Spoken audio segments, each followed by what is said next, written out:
Dáme si také malé vybalovanie. Miluje sa nám ovsené vločky, takže som musela nejaké kúpiť, nejaké konkrétne, tie čo berieme stále. Tak som si tam nahádzala aj pár iných vecí. Kukuričný škrob. Chcela by som ho skúsiť na zahusťovanie a skúsiť z neho spraviť aj puding.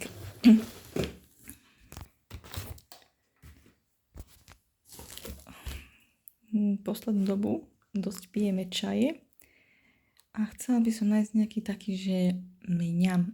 Ale ešte sa mi nič také nepodarilo. Nejaké dva máme doma, čo sú dobré, akože fakt dobré, ale stále to nie je také niečo, čo hľadám. Takže som si hodila tam aj tento a vyskúšame, aké budú.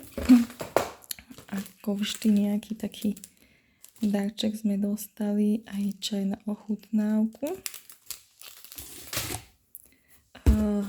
Kúpila som aj pudingy, ale sa mi celku páči zloženie. Tieto dva pohľadové sme ešte nemali, takže to je na skúšku. Vanilkové sme minule mali, tie boli fajn.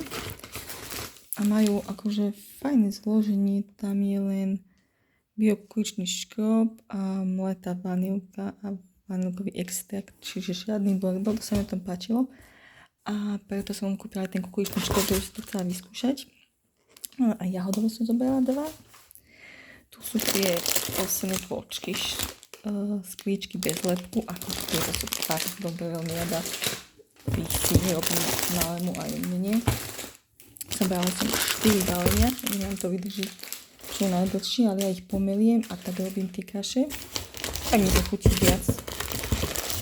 Zobrala som xylitol, chcem ho skúsiť do pečenia. Väčšinou dávam med a cukor, ale chcela by som skúsiť niečo zdravšie kúštek, tak uvidím. Na skúšku som zobrala aj túto himalajskú soju rúžovú. Nepamätám si, že by sme mali takéto nejaké soju, ako raz som skúšala nejakú inú ako normálnu. Ale fakt si to nepamätám. Pohánkovú múku, tu mám rada do placiek. A toto je čo zase? A dve som zobrala pohánkové. Takže si ani nepamätám.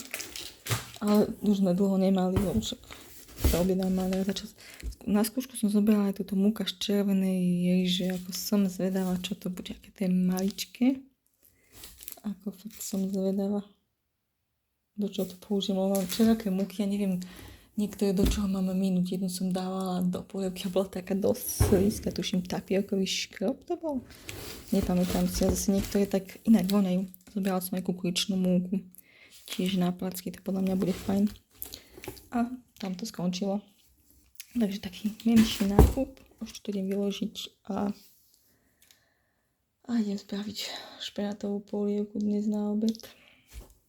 Čaute.